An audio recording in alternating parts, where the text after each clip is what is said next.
Magandang hapon po, kalunos-lunos ang sinapit na isang aso sa Rizal. Pinagpapalo ito hanggang sa mamatay dahil may napatay umanong manok na panabong. Nakatutok si Von Aquino.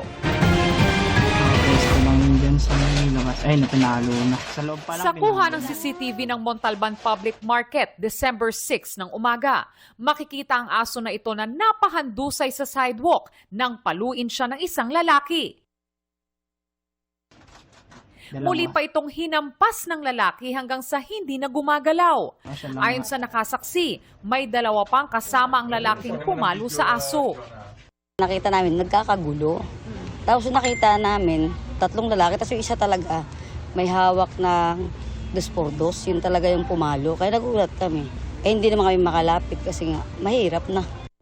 Hindi raw nila kilala ang nanakit sa aso at ang mga kasama nito. Kalaunay nawala raw ang aso pero hindi nila alam kung sino ang kumuha nito.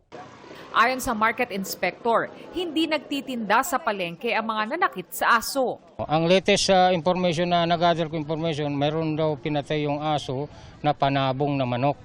So maaring sa senaryo ng pangyayari, maaring yung aso na yun nasundan. Kaya dito lang nangyari yung hindi maganda. Pinaiimbestigahan na ng barangay ang nangyaring pananakit sa aso. Ngayon lang po namin nalaman yan.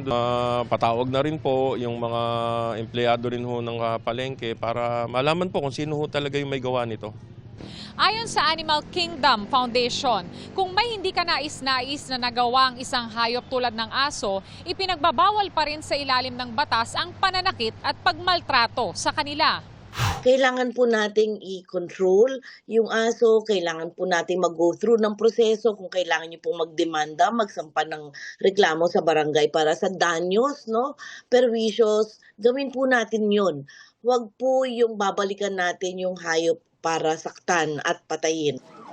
Tutulong ang grupo sa pagsasampa ng kasong paglabag sa Animal Welfare Act laban sa mga pumatay sa aso.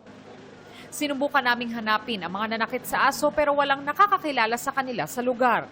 Para sa GMA Integrated News, Von Aquino, nakatutok, 24 oras. Mahigit 100 Pilipino ang inilikas mula sa border ng Thailand at Cambodia sa gitna ng tensyon at palitan ng pag-atake roon.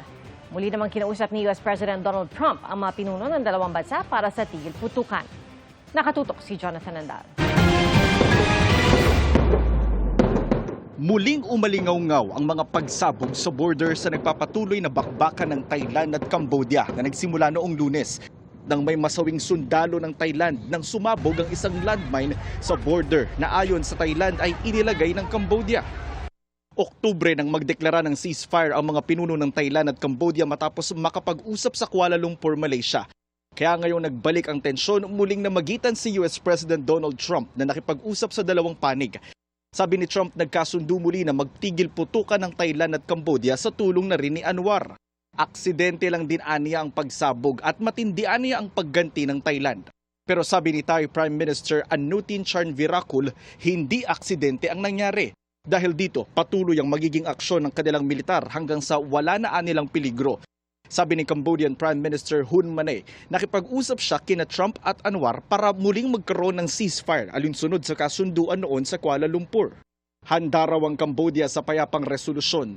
Dahil sa tensyon, lumikas sa mga nakatira malapit sa border sa takot na madamay sa palitan ng pag-atake. Ayon sa ating embahada sa Thailand, may lagpas 100 Pilipino sa border na inilikas dahil sa gulo. Karamihay mga guro na binigyan na ng ayuda ng embahada. Sa last count namin, 118 Filipinos na nasama sa pag-evacuate. At ligtas naman sila.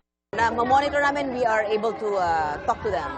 Wala rin naman pong bakas ng takot o pangamba dito sa may SEA Games kasi halimbawa ito, ang daming tao na manonood ngayon ng volleyball game dito sa may Bangkok. Tapos yan, may mga police din, security na umiikot para magbigay ng seguridad dito sa mga spectators, yung mga manonood ng sports events.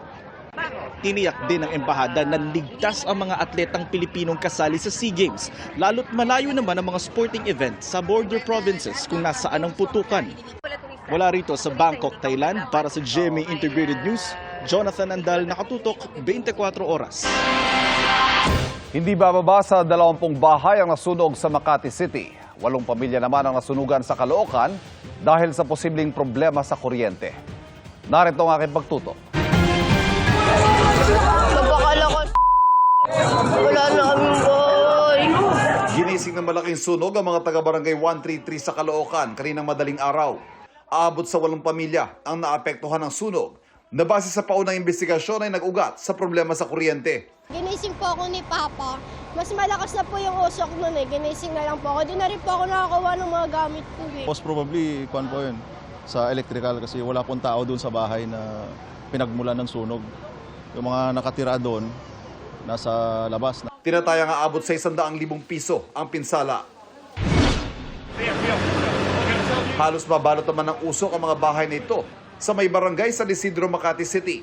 Tulong-tulong ang mga bumbero sa pagapula ng apoy na tumupok sa di bababa sa 20 bahay na karamihan ay gawa sa light materials. Umabot sa mahigit 4 na oras bago idineklarang fire out. Inaalam pa ang sanhi nito.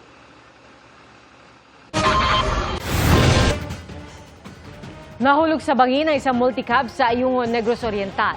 Sa inisyal na investigasyon, nawala ng treno ang multicab habang binabaybay ang paahong bahagi ng kalsada.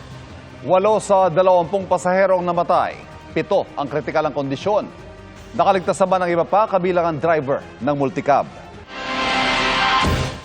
Inaprubahan na ng Bicameral Conference Committee ang budget para sa sektor ng edukasyon, pati ang 33 billion pesos sa pondo ng Farm to Market Roads. Pero ngayon pa lang, may mga senador na raw na hindi pipirma sa Bicam report dahil dito.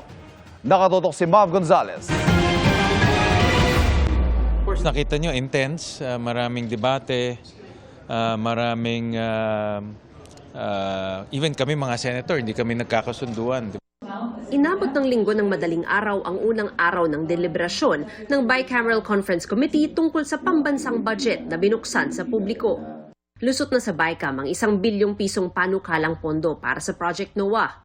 Inaprubahan din ang panukalang budget ng education sector na kinabibilangan ng CHED, DepEd at TESDA. Nagkasundo rin ang mga mambabatas na ilagay sa budget ng CHED ang 2 bilyong pisong panukalang pondo para sa tulong-dunong program. Naging mainit din ang talakayan ng budget para sa Farm to Market Roads na mula sa DPWH ililipat na sa DA sa susunod na taon. Ang nasa 16 billion pesos na pondo para dito sa 2026 NEP lumobo sa 33 billion pesos. Baka akalain ng tao na anuman ang pakitang taong kinakaltas sa DPWH ay ilalagay lang sa DA at mauuwi na naman sa FMR na hindi naman farm to market road, kundi farm to pocket road. Hindi ba dapat i-pilot muna? Kasi maglilipat na naman tayo, paulit-ulit na ito. I am willing to give DA the benefit of the doubt, but not with another 16 billion pesos. Why would you double it at the time that you're transferring the project to a new agency? It doesn't make sense. Inaprubahan ito kalaunan ng Bicam.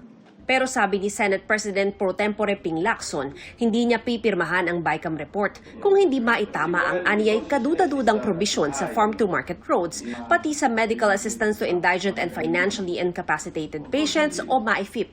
Itinaas kasi ang MAIFIP sa 51 billion pesos na hindi naman daw alinsunod sa Universal Healthcare Act.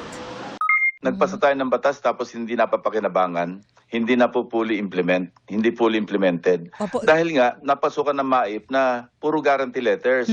Driven kundi politika ang karamihan. Second, yung 33 billion sa farm to market roads. Hindi pa nga humuhupa yung galit ng ating mga kababayan sa flood control projects na maanomalya.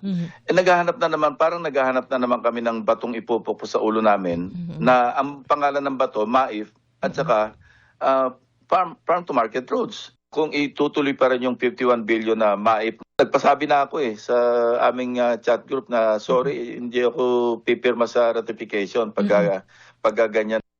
Si Senador Erwin Tulfo naalarma rin daw sa 17 billion pesos na dagdag pondo para sa Farm to Market Roads kumpara sa hiningi ng ehekutibo. Mas mataas din ito sa 32 billion sa bersyon ng Kamara.